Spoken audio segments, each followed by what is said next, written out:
been many times before, to call out its disgraceful role in attempting to destroy Venezuela by spreading lies about the recent election and attacking the Bolivarian revolution.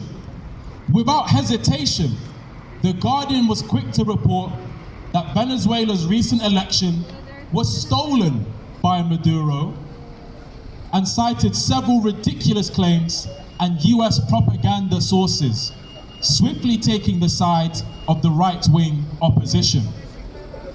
For example, Tiago Rogero's article confidently claimed in its title, "Evidence shows Venezuela's election was stolen, but will Maduro budge?" This disgraceful article draws its evidence solely from the opposition party, the United Democratic Platform, who posted their own election results during a cyber attack on the National Election Council. They also speak of the injustice of poor Maria Machado being banned from running, but fail to mention that this is due to her being convicted of corruption in her plot with Guaido that saw Venezuelan oil assets sold off to US interests. They called the subsequent coup attempt plotted by Machado and Edmundo Gonzalez as urging the police and armed forces to abandon Maduro.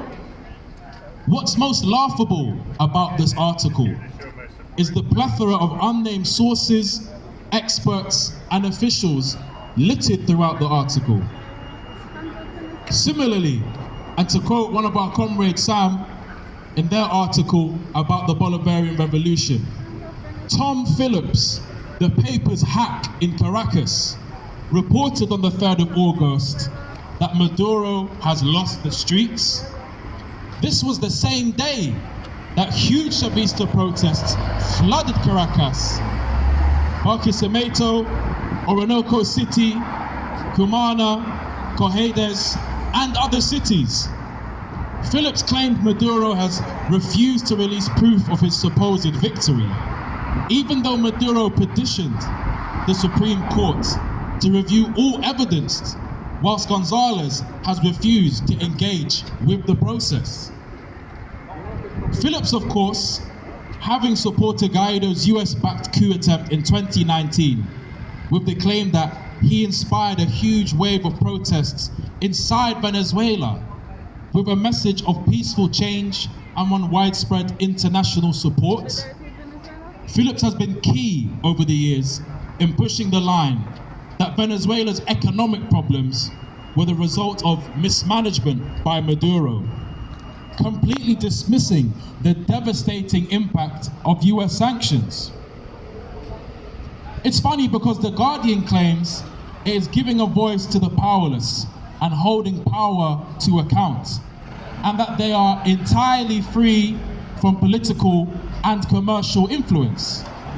The Guardian likes to present itself as a radical, independent, and almost underdog type of media outlet, purely running off mostly its readers' donations with no support from billionaires like the other publications. However, it is owned by the Scott Trust Limited, which is worth £1 billion. During a Treasury Select Committee hearing in February 2015, it emerged that The Guardian was the biggest recipient of HSBC advertising revenue, more than The Telegraph, The Times, and other contemporary newspapers. On the Scott Trust board sits Anthony Sowles, a senior merchant banker, vice chair of Rothschild, and a director of NM Rothschild and Sons. Sowles was head and senior manager of the law firm Freshfields Bruckhaus Deringer. Freshfield clients include HSBC, and it advised the bank when US authorities were investigating HSBC for drug money laundering in Latin America, for which HSBC was fined $1.9 billion. The chair of the Scott Trust board is Alex Graham, a millionaire and former owner of a private media company. So it should come as no surprise that The Guardian has consistently provided unfettered support for British imperialism, playing its role as a liberal media outlet and manufacturing consent for imperialist goals amongst the middle class and reactionary sections on the left in Britain. For example, in Libya 2011, during NATO's bombing campaign, Guardian columnists such as Owen Jones called for Gaddafi's head, and Paul Mason cheered on David Cameron's military attack. For Yemen, it regularly describes Ansar Allah as Iranian supported, consistently siding with the US-Saudi coalition in Aden, which has caused a decade of misery and suffering for the Yemeni people. I'm sure we're also well acquainted with its disgusting reporting on Palestine currently, where Israelis are victims with names and stories, and Palestinians are simply labeled as terrorists who are used to dying. Israeli figures are quoted without question, but Palestinian ones are labeled with doubts.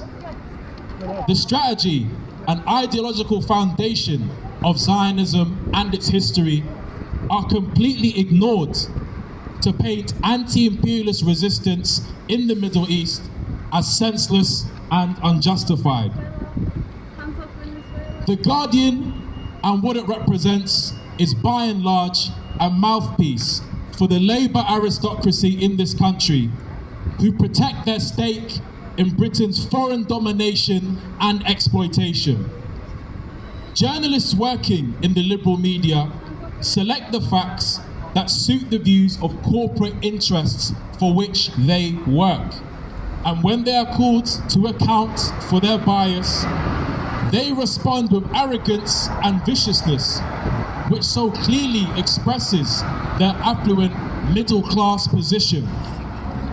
The media is one of the most powerful tools at the complete disposal of the imperialists, and therefore each mainstream newspaper has a role to play in protecting their interests.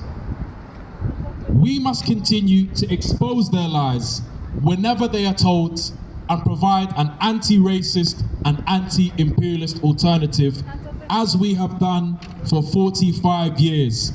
Viva Venezuela!